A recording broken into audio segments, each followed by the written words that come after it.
So we're back at it on the mock draft simulator over here at Pro Football Focus, and I haven't done a mock draft since around Halloween, I think early November, but it's been a while since I've done a mock draft, and I think it's high time that I get back to it.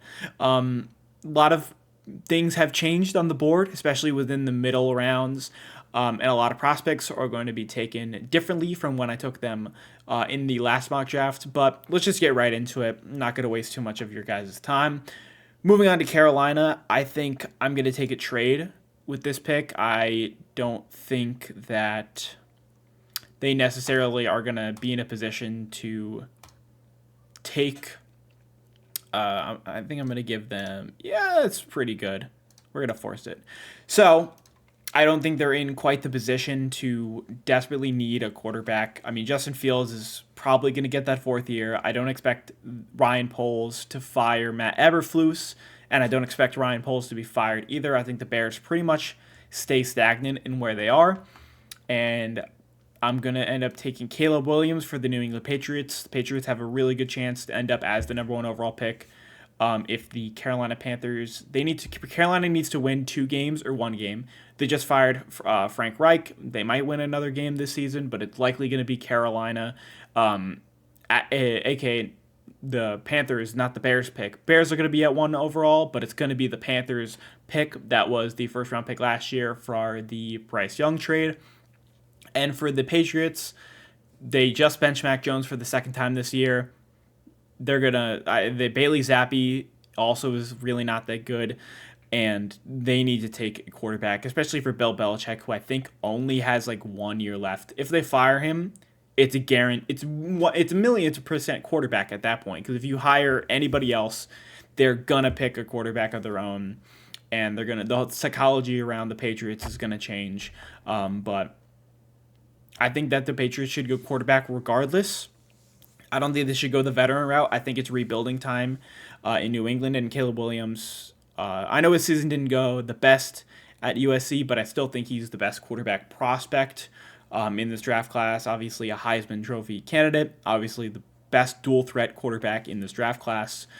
So we're gonna pick him at 1, and then obviously with the Arizona, we're going to go with Marvin Harrison Jr. Marvin Harrison Jr., best receiver pretty much in the nation. I mean, 1,200 yards, 14 touchdowns. He's a pretty phenomenal player, 6'4", 205. And, I mean, he's in Heisman conversations. He's been carrying that Ohio State offense that took a humongous production dip after C.J. Stroud left last year. And then for Arizona, not Carolina, the Cardinals, their offense has been surprisingly good for the amount of talent they have on their team. Obviously, getting Kyler Murray back has been big for them, and I think that he's going nowhere. He just got a humongous contract. The offense is doing well enough with him. The offense was doing well enough without him. They just kind of need that number one receiver. They've got a good, solid tight end in Trey McBride. They've got Hollywood Brown, who I think they're going to retain. And they drafted Paris Johnson last year, who they're probably going to move to left tackle or keep at right tackle. James Conner is doing really well. I think that the staff in Arizona pretty much stays the same, so I think Marvin Harrison Jr. is probably the smartest pick for them. Moving on to Chicago, I can actually see them trading down again, and I think that's what I'm going to end up doing here. It just depends on which team I'm going to trade with. I think if they were smart, and especially a team like the New York Giants, I'm going to use the 3rd overall pick here. And I think for the New York Giants, they really whiffed on that Daniel Jones contract. Pretty much every player outside of Daniel Jones has played a lot better than him. Tommy DeVito, 7 touchdowns, 1 interception. Tyrod Taylor almost beat the Bills and left with injury against the Jets, and they almost beat the Jets. But they can get out of the Daniel Jones contract within 1 year after 2025, and I don't think they have to pay him as much due to his ACL surgery, and that's likely going to take him out for a really long amount of the 2024 season. So what you can do is you can pretty much say, hey, we're going to move on from Daniel Jones. You're likely going to be injured for the majority of next season, all the offseason due to his ACL tear against the Raiders. We're going to go in another direction. We're going to pick our quarterback of the future, and we're going to try to win now instead of waiting for you to heal up from your ACL, and you're not even going to be back until, I don't know, midway through next season. So it kind of works out for them, and especially with Drake May. Drake May is probably the best big time thrower in college football. He's leading the FBS in big time throws. He has 24 touchdowns, 3,800 yards. He's been playing extremely well after Tez Walker got back. I forgot where Tez Walker transferred from, but he's very good. Also really good on the ground that you can't see here because it's only got the passing stats. I think Drake May is probably going to be my second overall quarterback. I really love his accuracy. I love he's got a great arm. He's kind of like a mini Herbert. Maybe even including the it's not his fault gene, because Notre Dame loses a lot of defensive games. But now moving on to Chicago, I'm pretty much set on them taking a. I don't know how well Braxton Jones has played. I know Braxton Jones is their left tackle. I know they drafted Darnell Wright last year. That kind of makes sense. I actually am going to go in a different direction here than what I thought. Originally, I was going to take offensive tackle with this pick because, but they already took Braxton Jones last year. Braxton Jones is their starting left tackle. I don't know how he's played. They took Darnell Wright in the first round of last year. I don't see them taking another key pick on an offensive tackle. It's kind of rare for teams to go back-to-back tackle. You don't see that as much. And for a Bears team that needs a lot of defensive help, especially on the edge, they just traded for Montez Sweat with the second overall pick, and I think they're going to address the other edge, likely. Or they should with this pick, because Le'Yatu Latu is the best pass rusher in the FBS. He's leading in pressures. He has 14 sacks. 39 hurries is really crazy as well. He's got a 95.3 PFF grade. Take that with a grain of salt, obviously. But Le'Yatu Latu, bigger. He's not just a pass rusher. He really kind of is an every down guy. As you can see, it's 265, 6'5", and if you watch him at UCLA, he's big. He's not just like a quick guy off the edge. He's pretty big too, and he can run defend a little bit as well. I think Le'Yatu Latu should be the first edge. He's my top rated edge, but he might be the first defender off the board in 2024. And I really like that pick for Chicago because now you get a bona fide, true great pass rusher. They also need linebacker, and they might need safety because we don't know what's going to happen with Jalen Johnson over the offseason. He's going to get a bag. Moving on to the Commanders, I think that this is pretty much 1,000,000% offensive tackle. Sam Howell has been the most sacked quarterback in the NFL. I think so.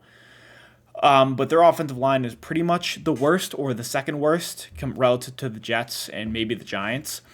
But they need a bookend tackle. And Joe Alt, I think, is the best tackle in this draft class. I think he has the best technique. He's got really good NFL size. 6'8", 232, but it's probably more like 6'7", 320. Good athleticism as well at the tackle position. Only one sack allowed. He's been the highest rated PFF offensive tackle for a few weeks. He's the number one highest rated player. Olufasanu is my close number 2, and I'll talk about it later. I'll talk about him later when I draft him. But moving on to Chicago, again, I think if they don't want to address wide receiver with number 4, I think that this is pretty much the perfect time to take my number 2 wide receiver in this class in Rome Odunze. Or Odunze. Some announcers will pronounce it as Odunze. But Rome Odunze, he's a crazy receiver. Might be the best receiver at the catch point. Might be the best at, he's that George Pickens type of push off a little bit and then give me like a back shoulder catch in the end zone. But also he's fast. As for a 6'3", 200-pound roughly receiver, he's really fast. And he's top 5 in receiving yards and top 5 in touchdowns, and I think he's also top 5 in yards per reception with 18, which is kind of crazy. But he's been that number 1 receiver at Washington for the last 2 years. He's really good. I'll have to watch more film on him when I get to the offseason. I definitely will watch film on him because I want to learn a lot more about Rome Odunze as the draft comes around. But for the Tampa Bay Buccaneers, you're in a spot where Do you really need to take a quarterback here? I mean, you've got Baker Mayfield who's been playing real well, and you have pretty much a good enough offense, and your defense has been good, but they've been slipping a lot lately. And I don't is it due to Baker Mayfield? We don't know. He's only on a 1 year contract. I think we'll have to figure this out figure this pick out once the offseason really comes around. But you know what I'm gonna do? I'm just gonna be fun, and let's go with Jaden Daniels. Let's go with Jaden Daniels out of LSU. I mean, he's my Heisman pick. I literally made a speech about him yesterday from my final in my communications class, a persuasive speech, and I think Jaden Daniels should win the Heisman. He's the most productive player in college football. He's the most efficient. He's leading the FBS and passer rating, QBR, EPA per play. He's got 50 touchdowns. He's got like almost 5,000 yards. He he's 6'5", like 230. I don't know what PFF has him listed as. 6'4", 210.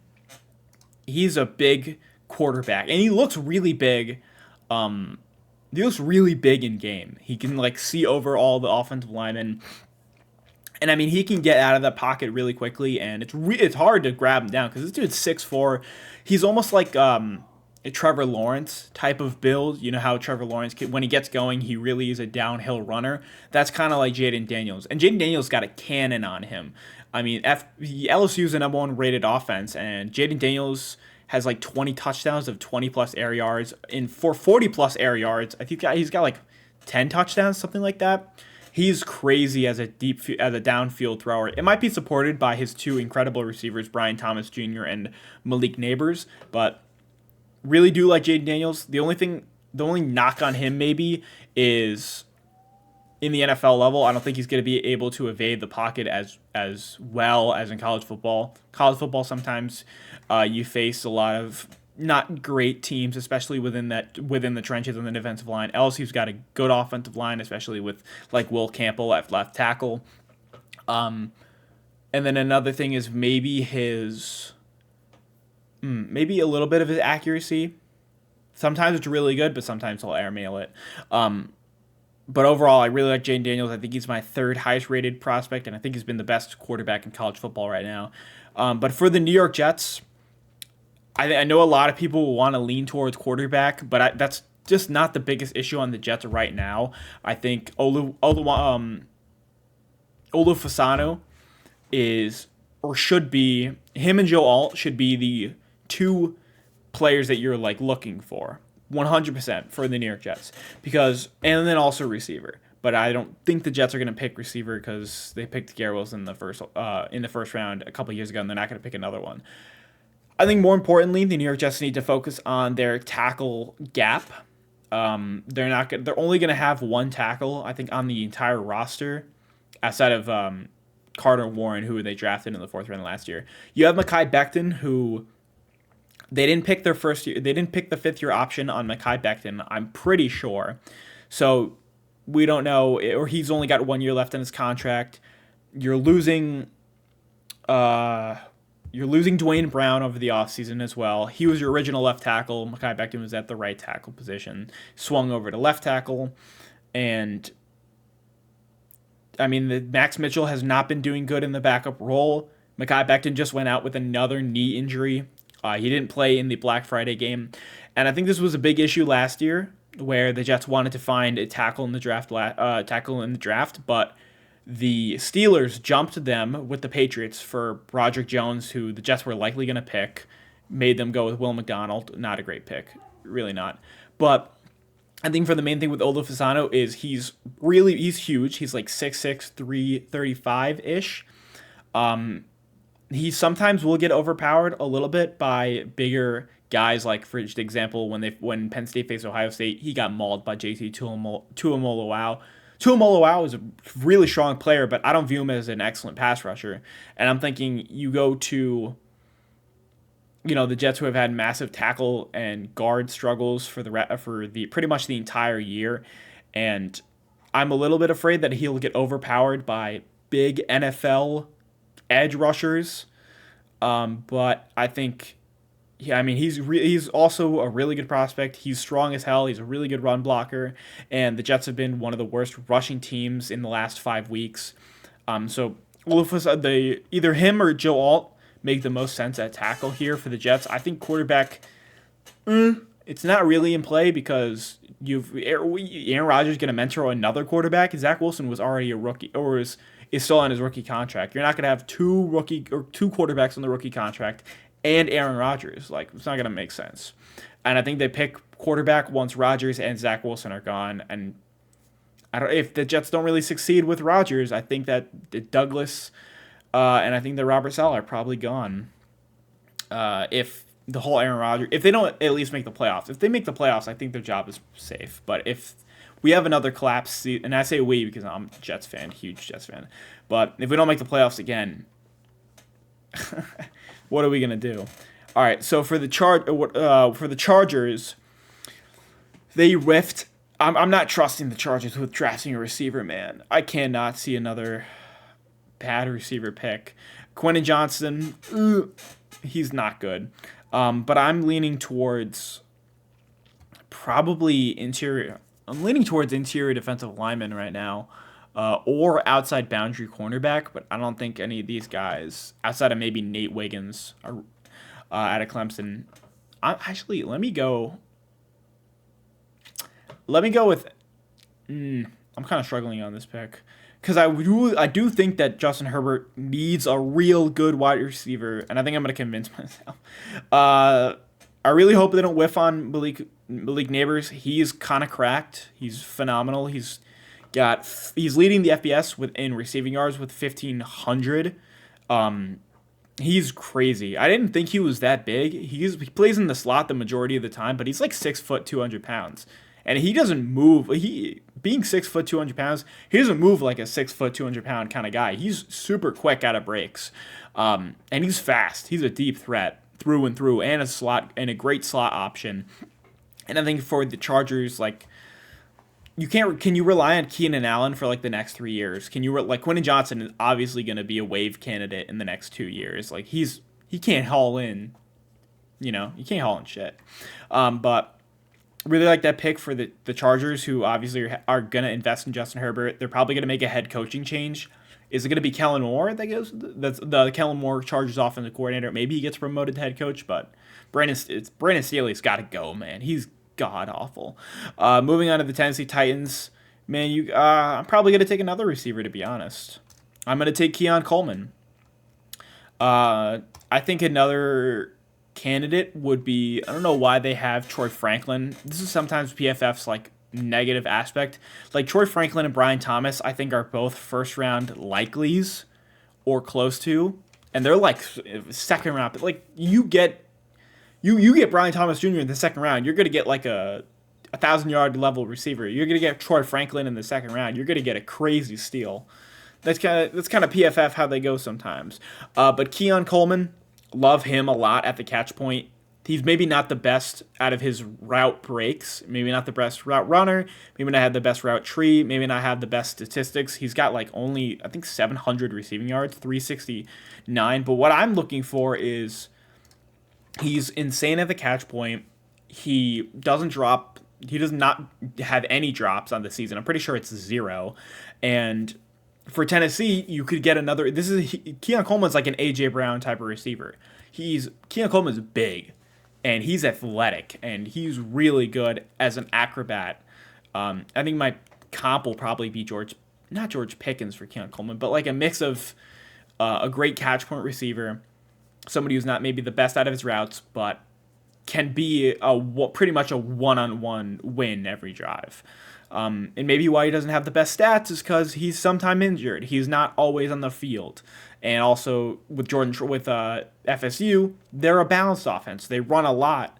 And Jordan Travis obviously is done with injury. They're gonna face Louisville in the It'll be really interesting to see if FSU actually makes the playoffs because they're ranked 5th, or they're ranked maybe 4th right now. I don't know, but if they win the ACC championship, it's going to be hard not to put them not in the college football champions because they're undefeated. But moving on, The Las Vegas Raiders, pretty much obviously need a quarterback. And I'm gonna go with Bo Nix here. Bo Nix, listen, he's been in college football since Justin Herbert and Joe Burrow were in college football. That'll give you an explanation of how old this guy is. Those guys were Herbert and Burrow. Those guys were 2020 or 2021, I think. 2021 draft picks. I think I'm no, they were either 2020 or 2021. But Bo Nix was at Auburn back in 2019, that long, like 2020, that long ago. But Bo Nix, he was not good at Auburn, but they transferred to Oregon and he skyrocketed. He's the Heisman favorite right now. And I like Bo Nix a lot. He's got great legs on him. He's very mature and sturdy. He's not going to come into the NFL. He's going to come into the NFL and he's already going to be a matured quarterback. He had that career growth through age at Oregon, really, and his accuracy is cracked too. He's got a 78.4% accuracy on 9.7 yards per attempt. That's crazy good. You don't see those numbers in the NFL, obviously, because the NFL is a little harder. But having 9.5 yards per 9.5 or 9.7 yards per attempt to only 2 interceptions and 37 passing touchdowns to 78.4% completion percentage is kind of insane. But like Bo Nix, obviously, has got the age aspect. He's going to be 24. He's been in college football for around 6 years now. That's going to impact some front office's position because once the rookie contract ends, he's going to be like 29 or almost 29 once his rookie contract ends. He's already hitting the curve of, he'll be in his peak by his rookie contract. So that obviously will involve, some front offices to question how long we can keep this guy around. But I'm going to move on to the Saints here. I'm pretty much going to take. I think that they don't really need tight end because they got Taysom Hill. They're not gonna take him.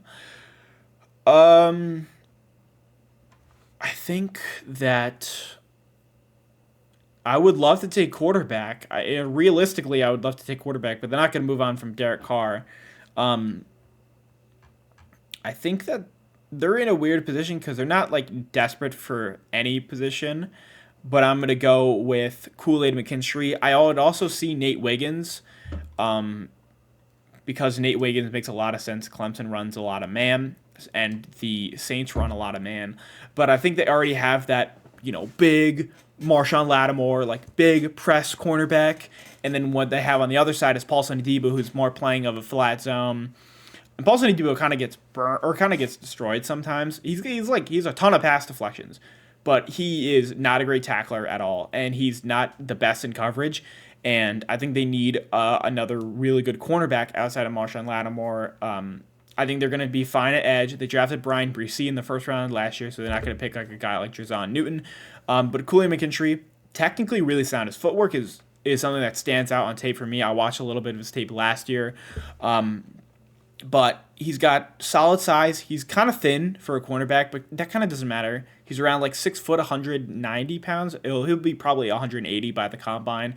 He's a good punt returner. He's fast. He's like when you put a cornerback in Madden and you make his speed super high. But for the Green Bay Packers, I don't know why they have quarterback as their biggest need here. Jordan Love, come on. But I'm going to go with essentially offensive tackle here. How much of I always forget his name, but the Packers offensive tackle was always hurt. I always forget David Bakhtiari. There it is. David Bakhtiari, he's been hurt the last 3-4 years, I'm pretty sure. And he's done in Green Bay. He is probably not going to return. And what do? You draft a bookend tackle. Taliesin Fuaga out of Oregon State. This dude's a crazy run defender. He's huge as well, 6'6", 334, and 0 sacks allowed.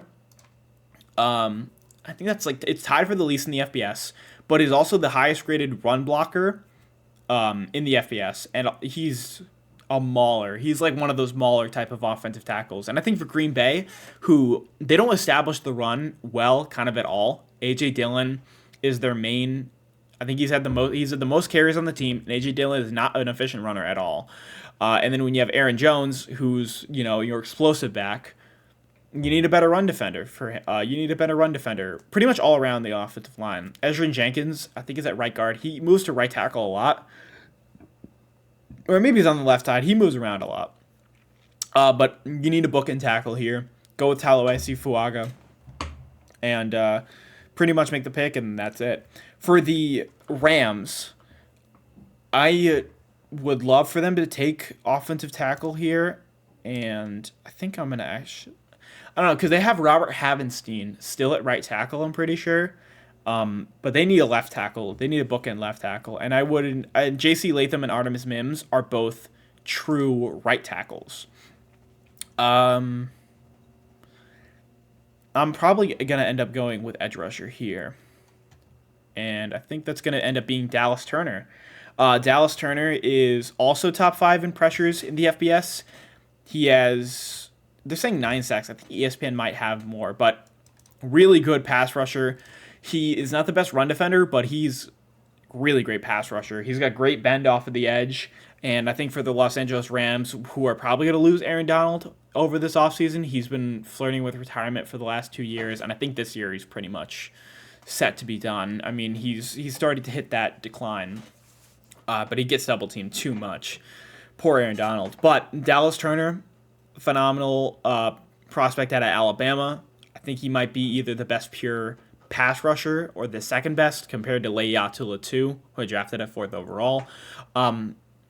Great bend, great speed off of the edge. However, I do have some concerns about run defending for him. He's around like 240, and sometimes he can get negated as a smaller edge rusher, situational pass rusher type of guy. But he's definitely worthy enough to be a first-round pick, even though he's a little light for the position. I think when the combine comes around, he'll probably be like what Nolan Smith was last year at like 238, but blows the combine away in athleticism. For the Bengals, Bingo Bango Bungles, give me Brock Bowers. I think this would be just a fun pick. The thing about Brock Bowers is, how do you view him as a prospect? I think he's insanely good as a prospect, but like, when do you take him? Like, you're not gonna look. Kyle Pitts and TJ Hawkinson were the last two tight ends to be drafted within the top 10. Kyle Pitts at 4th overall, TJ Hawkinson at 8th, and the Lions ended up trading TJ Hawkinson actually away, and Kyle Pitts hasn't been producing like a top 5 pick. And tight end's a less valuable position unless you know how to use them. For the Bengals, Joe Burrow. I mean, that would be a crazy connection for him. They're probably going to lose T. Higgins over the offseason. He's probably going to get a humongous contract. So they need now that middle of the field end zone threat. And Brock Bowers, I mean, he plays pretty much everywhere. He's like a Travis Kelce type of receiver. He's a receiver first, a blocker second, not the greatest blocker. Plays in the slot, I think, more than he does in line as a true tight end. Plays that H-back role. But he's phenomenal, and he's super fast for being like 230 pounds. He's basically a big slot, and I think for the Bengals, that would be a phenomenal addition. I could see Brock Bowers going a lot earlier, but it's more about situationally what do teams really need. Not a lot of teams are going to draft a tight end in the first round. But moving on to the Bills, who've been surprisingly a struggled season. I wondered who would have guessed that. But anyways, I think it's pretty easy to see that the Buffalo Bills need a true number 1 receiver. When I say that true number 1, it's not disregarding Stephon Diggs, but Stephon Diggs is more of a slot type, more of a Z receiver compared to a guy like, I'm probably going to go with Brian Thomas Jr. on it, honestly, or like a guy like Adonai Mitchell. It's more about, they need a guy who's a consistent end zone guy. Gabe Davis is their big threat, and they put Gabe Davis on the outside. Like, Gabe Davis isn't going to win on the outside a lot. I think I'm going to go with Brian. This might be too early for Brian Thomas Jr., though. I really like him, though. I think I'm going to end up going with maybe... it's kind of a tough pick for me. I really like Troy Franklin, too. But none of these guys are true ones. I think I'm going to end up going with Troy Franklin. So the thing about Troy Franklin, I know I said true one. Troy Franklin is more of the Stephon Diggs type, but maybe let's go with two Stephon Diggs type of receivers. Troy Franklin is more of a route runner, more of a deep threat, more of a crossers kind of guy, and more of a speed threat as well. He's tall, but he's lanky, and he's around like 180 something pounds at like 6'2", 6'3". Humongous producer at Oregon. He's their number one receiver. And for the Bills, I think Josh Allen needs a little bit more of a receiver help. I know they drafted Dalton Kincaid to be more of a big slot type last year, and he's been doing really good. But, Khalil Shakir is getting meaningful reps, and he's been doing good, but I think that they could use a little help there. And I think the second thing I would go for with them is probably cornerback, and Nate Wiggins I think would be a really good pick for Buffalo. Tre'Davious White, injuries, back-to-back seasons. Bedford is their number one cornerback now. Khair Elam, their first round pick in 2022, is likely going to get released. He's on the bench pretty much. And as I say that, I'm going to pick Nate Wiggins for the Cardinals, because the Cardinals really also need cornerback. They kind of get beat a lot. Like Marco Wilson's like one of the worst graded players in the NFL this year. And Nate Wiggins, he's that big press man, like, he'll get in your chest. He's like 6'3", 200 something pounds. He's really good too, is 6'2", 185. 44.4 passer rating is kind of crazy. He's not loved as much by PFF, but he's probably been the best cornerback in the NCAA this year. 176 yards, and I mean he's been really good for Clemson this year.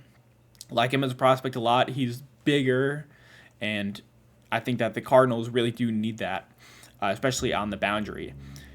For the Broncos, I don't know why I stuttered there. For the Broncos, I think this could go two ways. They could either take an edge rusher or they can take a receiver, and I'm leaning towards receiver here and I think I'm going to pick Emeka Egbuka. Maybe this is a little early for Emeka Egbuka, but I don't know. I can't remove it now. But for the Broncos, Jerry Jeudy has been in trade rumors like forever. Courtland Sutton, I only think, has 1 year left on his contract. And if the Broncos don't make the playoffs, I mean, I know they're 6-5, but do they make the playoffs in that tough AFC? The AFC is really stacked this year. And Emeka Egbuka, I know he really just has not had the best season at Ohio State. He's missed a few games. And I mean, 450 yards, like you can't really justify that going in the first round. But this could be like a Jackson Smith-Njigba type thing where Kyle McCord is not the best producer at quarterback. He passes to Marvin Harrison a lot. Obviously, Marvin Harrison gets a lot of love. But Emeka Egbuka with a NFL quarterback in C.J. Stroud killed it last year. 1,150 yards, 10 touchdowns. I mean, really great. Really good catch, or he's a really good catcher. I don't know how to put that right. He's got great hands, but not the best year at Ohio State. It could be a little early for him. I think he falls a lot in this draft, but wouldn't put it past Sean Payton to not overlook a prospect like Emeka Egbuka. But I probably, if I were to do that pick again, I would probably go with a guy like Brian Thomas Jr., maybe a Donnie Mitchell. A lot of receivers are going to go early. I've already picked Marvin, Romo Dunes, Malik Neighbors, Keon Coleman, Troy Franklin, and Emeka Egbuka, and I'm probably going to add like another two here. And also, I still need to pick Michael Penix Jr.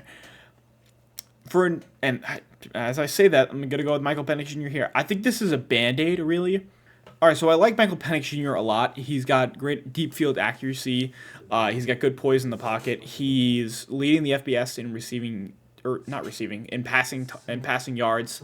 And the thing about Michael Penix Jr. though is sometimes he'll make dumb turnovers. Sometimes he'll just forego the check down to go for that big play. Washington really loves to push the ball down the field. And also, he's kind of a statue in the pocket. If you can look at his receiving yards or rushing yards, they're like in the negatives because he'll just take the sack.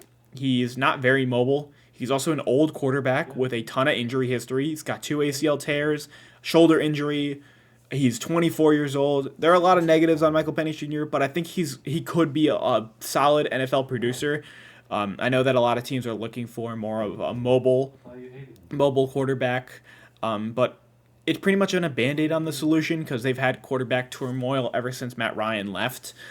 Desmond Ritter is just not good at the NFL level, and Taylor Heineke's not any better either. And then for a team that is, got Bijan Robinson, Drake London, Kyle Pitts, ton of high drafted offensive skill position players, you can't put that to waste because they're probably going to, talented offensive players leave bad situations. And so you want to make it as good for them as possible, and as well as for your team and your offense. You're one of the worst offenses in the league. Your defense has got a lot better over the offseason. But Michael Penix Jr., that's probably the best they're going to get at quarterback at this position. I don't know how many quarterbacks leave in the offseason. But for the Colts, I think I think I would go for... I think this is a good time for Jerzon Newton. Jerzon Newton, probably the best run defender, best pass rusher for the interior defensive tackle. He's got 8 sacks. He's leading in pressures, I think second to T'Vondre Sweat. T'Vondre Sweat's probably the best nose tackle run defender. And I think he's got a great chance to go in the second round here. But for Jerzon Newton, great run defender, great pass rusher at the 3-tech position, and the Colts play a 4-3 type of style with Shane Steichen as the Eagles' offensive coordinator, brought over that 4-3 type. But the thing about them is they don't really need interior defensive tackle. They've got Grayvon Dexter and DeForest Buckner. But I think you always want to add interior defensive lineman talent, and I think probably DeForest Buckner can slide out to the 5-tech or maybe the 4-tech. And I think that'll be solid. The Vikings, I think, are in definitely a position to take quarterback. But the thing about this is Shadur is going to go back to school. Carson Beck, I think, also is going to go back to school. Quinn Ewers is also going to go back to school. So who do you pick? You're going to pick J.J. McCarthy. I think a lot of people like J.J. McCarthy a little too much as a prospect. I wouldn't pick him over Jaden Daniels. I probably maybe would pick him over Michael Penix Jr., but the thing about J.J. McCarthy is he's going to get a lot of that Zach Wilson flack because you got a quarterback of a similar stature, 6'3", 202, smaller quarterback in weight and in stature. I know he's 6'3", but he's probably around 6'2", 6'1". You had that Zach Wilson type of, he's really good at escaping the pocket. He's really good at throwing on the run. But J.J. McCarthy isn't the best deep field passer. He's not. The thing he's really elite at is throwing outside of the pocket, throwing on the run. He's got a crazy PFF grade outside of he's like a 95 on the run passing grade. Like, who cares about that? He ejects the pocket a lot. But that's obviously good for making second life on the play. But, he's at Michigan. His defense is really good. He doesn't face a lot of elite opponents. I know that. And he's also got Blake Corum, and he's got Donovan. I don't know why I'm blanking on his name. Who's the running back? I mean, you got Blake Corum, you got Donovan Edwards. You've got 2 really good runner backs, and they kind of steal his production, especially at the goal line. But J.J. McCarthy, like him as a prospect, think he has a chance to go in the first round, but I'd probably put him behind Daniels, Drake May, Caleb Williams, and maybe Michael Penix Jr. But he's going to get a lot of I will warn you guys, there's a lot of Zach Wilson comps. But overall, I think he'll be solid. But I wouldn't. Maybe he'll. Nah. You won't have those MVP comps at the NFL level, I'll be honest. But moving on to the Seattle Seahawks, definitely going to go with edge here. Going to go with Jared Verse or Braylon Trice here. I could also take tackle here because, I don't know how Abraham Lucas is doing at left tackle this season. I would assume not good because Geno Smith is getting mauled out there pretty much. He's also not playing or not throwing into tight windows like he did last year. But I'm going to go with Jared Verse. I think Seattle needs some edge help. I know they have Boye Mafe. Boye Mafe's cracked this season, but they need somebody outside of him. They are still bad against the run, And Jared Verse is a bigger edge rusher. He plays the 5 tech, and he can stop the run pretty well. And he's having a bit of a down year as a pass rusher. He only has 6 sacks compared to 9 last season in the same sample size and less pressures. But he'll be that, run defending, setting the edge and defender, and he'll have pass rushing upside at minimum. But Boye Mafe is more of that speed rusher on the outside. For the Steelers, I've been leaning towards linebacker a lot. I think I'm going to go with cornerback because I know they have Pat Pete outside of, maybe not Patrick Peterson. They have somebody else outside of Joey Porter Jr. And I think the Joey Porter Jr. pick was phenomenal. I would also think that right tackle is in play. Actually, I think I just convinced myself maybe to go with right tackle because I don't know who they have. I know they have Broderick Jones starting at left tackle now. And now I'm going to go with C.J. Latham. Really like C.J. Latham. He's the best true right tackle in the class. Some people look at him super like a guy like Bangle on Twitter loves C.J. Latham. He top 5 in least pressures allowed. But the thing about him is not the biggest tackle, and he's not an extracurricular guy. He's not the best run blocker. He's not the best pass rusher, but he's solid technically. And I think for the Steelers, you picked left tackle last year. I know I said it early in the video. Teams usually don't go with tackle back-to-back. But this could be a situation where they kind of need it. I think Kenny Pickett will stay. And I don't know how they'll do with Najee Harris because I think Jalen Warren deserves a lot more carries. They got a new offensive coordinator after Matt Canada. And I think this would be more of the right move. I think cornerback is also in play here. But I think I'd rather take J.C. Latham than the rest of the cornerbacks on the board. For the Houston Texans, I would go with probably either interior defensive lineman or cornerback. And I think I almost picked Chop Robinson. That's my fault. I'm going to go with actually a Swiss Army knife here. I'm going to go with Cooper DeJean. Cooper DeJean is going to get a lot of flack in the draft process because he's a white cornerback. He's a white boundary cornerback. But Cooper DeJean is super fast. He's a great punt returner. Got one taken back at Iowa. 40% or 40 passer rating allowed in the last 2 years. He had 49.7 passer rating allowed last year. And he's got the size. He's 6'1", 207, likely be 200 when the combine comes around. Plays literally everywhere. Slot. Played on the defensive line as a rusher 28 times. Plays majority cornerback. I know people will want to make him as a safety prospect, but he's more of a boundary guy. He hasn't played safety ever. But I think for the Houston Texans, would like the Swiss Army knife, give a little bit of a like a boundary cornerback next to Derek Stingley Jr., who has had kind of an up and down season, to be honest. And then for I'm already going to make the pick here, but for the Miami Dolphins, going to go with Artemis Mims as the true blindside blocker for Tua Tagovailoa. They signed Teron Armstead, but he's always hurt. And I don't know who they have outside of Tua Tagovailoa, but Tua gets the ball off really fast, that RPO style in Miami. They run the ball really well. They obviously have Tyreek Hill and Jalen Waddle, but always would like to add some tackle up, especially on the boundary. So I'm going to add Artemis Mims here, who is, just as good as J.C. Latham. But he has not played a lot this season. He got injured earlier, and he hasn't came back yet.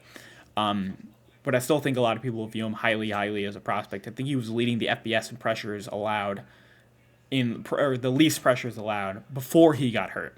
For the Dallas Cowboys, I would lean towards maybe edge rusher here. I'm thinking Braylon Trice. I know that Dallas really doesn't necessarily need or desperately need an edge rusher here, but Micah Parsons is bouncing around more. He's sometimes rushing from the B gap, sometimes rushing over the center. And DeMarcus Lawrence, I don't know how he's done this season, but a three-headed monster at edge rusher is kind of scary because now with a true edge rusher on the outside, you can start moving Micah Parsons against interior defensive linemen and then move him on stunts, and he's having a really good year doing that. And I think it's just a thought, just a thought. But Braylon Trice having a great year. I think he's top. He's also a guy who's top five in pressures. Another bigger edge rusher at around 274, and you can see that on tape. Also, my mouse is dying out here. But like that pick for Dallas, I think it's a fun little thing there. The other pick I would go with is probably cornerback, or not cornerback. I don't know why I said safety. Within Carmen Kinchins, most likely. Moving on to the Lions, I'm leaning towards. I think for them, they probably need boundary. And I think that this was a point of attack last year. I wanted them to take probably Christian Gonzalez in the first round of last year. Ended up not doing that. But I'm gonna go with Kalen King here. The only thing about Kalen King that I dislike a little bit is he gets burned. Sometimes he'll definitely get burned. But other than that, he's a bit of a smaller cornerback. He plays quite a bit of not the slot. He's the wrong guy. Wrong guy. I'm thinking about. But in 2022, he had really good numbers for 48.9 passer rating. I don't know why I'm thinking. His 82.4 is kind of, it's more than it should be because passer rating for a cornerback a lot. It really benefits a lot from interceptions. Like we kind of see this within 2021, 0 interceptions, 90 passer rating. We had 348, and now we have 0. It's back up to 84. But I think he's a solid cornerback. He's not the biggest, but they already have Cameron Sutton on the outside, who's more of their one. But moving on to Jacksonville, I'm likely going to pick edge rusher here, so a guy outside of Josh Allen. And I think that's going to be Chopper Robinson. A lot of people love Chopper Robinson. He's got some really nice pass rush moves. PFF loves him. But the thing about me is he doesn't play he's not an every down edge rusher. He's a pass rush first. He's not the biggest. The 250 weight is probably going to come down a lot. But he's got great speed off the edge. He's got great pass rush moves. 98.2 or 92% pass rushing grade, but his run defending isn't the best. And 300 snaps in 10 games played is all right, but that's roughly 30 snaps a game. And for a true edge rusher, that's kind of a 2-down edge rusher. But I think he'll produce a lot. He will probably be one of those guys that's overlooked in the draft or drafted a lot later, and then he goes for like 10 sacks in the NFL level. But for the Kansas City Chiefs, this is pretty much like a guaranteed pick here. I think there are two guys I want to pick here, but I think I'm going to go with Brian Thomas Jr. I think for the Chiefs, I think a main thing about them 2 years ago was going bigger, especially with like receiver, because they had Tyreek Hill and they had Travis Kelce. Both Travis Kelce doesn't play like a traditional tight end. He's more of the size over the middle, and Tyreek Hill is their deep threat. But then they had Sammy Watkins, who really helped their team, and then they had Juju Smith-Schuster last year, who's also a bigger receiver, played on the outside a lot. But now this year, they don't really have that. They don't have a lot of size at receiver, and they also have a lot of drop issues. They're basically running slots as their X. They're really relying a big time on Rashee Rice to be their end zone guy, because Travis Kelce is getting double teamed now because it's kind of easy because Sky Moore or Kadarius Toney will drop a ball a game. But I think for Brian Thomas Jr., he's big. He's 6'4", 205, and he's a phenomenal deep threat. He's fast for his size as well. Great body control. Maybe not the best run blocker for a bigger receiver, but I think that they need a lot more size on the outside so that they have, the safeties have got to go away from Travis Kelce because that's how you open up the middle of the field. And I really love Brian Thomas Jr. I don't think he's getting enough love because Malik Neighbors is getting all of it because he's 1,500 yards. But Brian Thomas Jr. is leading the FBS in touchdowns with 15, and he's got 1,000 yards. But for the San Francisco 49ers, I think that this is... I would like to pick... I think I'm going to, yeah. I would like to take offensive tackle for them so that I know they have Trent Williams at left tackle, so you got to be careful because you don't want to pick a true left tackle and then force him to the right side and then make a mistake. But other than that, I don't think they need cornerback because Diamador Lenore is playing good at side of Chavarius Ward. They don't need any defensive position. They don't really need any skill position on offense. I guess so. I'm gonna pick tackle, and so I would likely go with Patrick Paul. Patrick Paul is, I think he's number one in the FBS in least pressures allowed with 7, 0 sacks allowed, every down left tackle for the last 3 years. Bookend guy, got good size as well at 6'7", 315.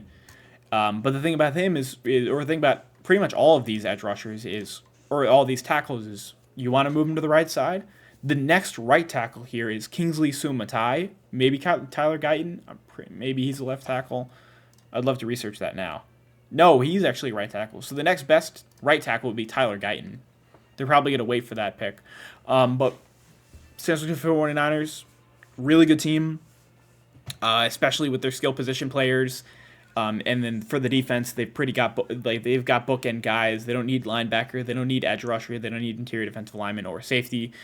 And then for the Ravens, I think this is probably going to be... I think they're fine at every position on defense, but maybe not cornerback.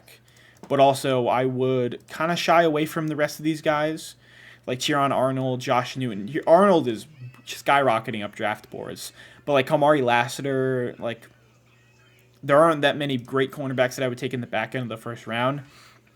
But they don't necessarily need receiver either, but because they just took Dave Flowers in last year's draft class, I would actually take... I'm going to take Leonard Taylor. Go with Leonard Taylor off of Florida. I think he's the second best. Maybe not second best. Actually, I would probably forget the Leonard Taylor pick. Let me go with T'Vondre Sweat. So forget about him. Let's go with T'Vondre Sweat. T'Vondre Sweat, huge. He's huge. He's 6'4", 362. He's going to get a lot of those Jordan Davis. You guys don't know Jordan Davis, but first round pick, 18th overall pick for the Eagles back in 2022. He was that run defender. He was that run plugger at Georgia for their first national championship team. He was that leader on defense. But T'Vondre Sweat is he's not just a run plugger. Obviously 91.7 run defending grade, but he can push the line a ton. And I think that forget Leonard Taylor, go with T'Vondre Sweat here. Really would love that pick for the Baltimore Ravens. Get that, move him probably to nose or move him in the 3 tech, because I don't know their interior defensive lineman. Maybe it's probably Justin Madubuike for them right now. But they're doing good on the edge. They're doing good pretty much everywhere else on defense. And moving on to the Eagles, who are projected to win the Super Bowl. I don't know about that. But I think for the Eagles, I would have liked them to go with this last year. But I'm going to go with safety, and I'm going to go with my favorite safety in the draft, which is Carmen Kinchins. Plays that box free. He plays actually both roles, box and free safety. But he's my number one free safety type. A ball hawking guy. He was injured at Florida this year, so he didn't play as much. But for the Eagles, they need some safety help. They traded for Kevin Byard, former All-Pro. But that's gonna do it for this mock draft. Let me know how you guys view these prospects. Let me know let me know some of your mock drafts, and then make sure you guys give a like, comment, subscribe. See you guys in the next one.